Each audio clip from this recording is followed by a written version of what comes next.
శ్రీ లలితా సహస్రనామ స్తోత్రంలోని 642వ నామం అపరిచ్ఛేద్య మంత్రస్వరూపంలో శ్రీ అపరిచ్ఛేద్యాయై నమః.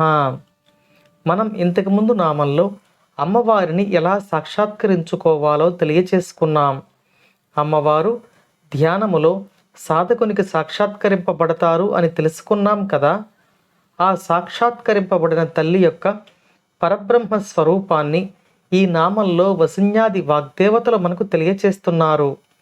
ఈ నామంలో పరిచ్ఛేద్యము అంటే విడగొట్టుట అని అర్థం. అమ్మవారు పరిపూర్ణమైన పూర్ణస్వరూపం. ఈ అమ్మవారిని మనం వివిధ భాగాలుగా చూడలేం. విశ్వశక్తి అంతా ఒక జ్యోతి స్వరూపంలో ప్రకటితమైన స్వరూపం ఇది.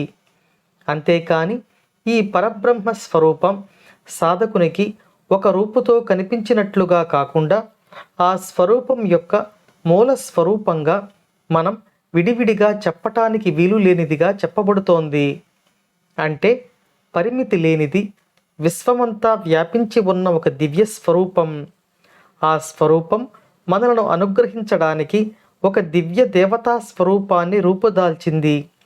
రూపుదాల్చిన ఆ స్వరూపం పరిమితమైన మన కంటికి కనపడే పరిమిత స్వరూపం కాదు అని ఈ నామం అమ్మవారి యొక్క పరిపూర్ణమైన శక్తి స్వరూపాన్ని, విశ్వమంతటిని పాలిస్తున్న పరబ్రహ్మ స్వరూపాన్ని సాధకునికి సాక్షాత్కరింపచేస్తుంది.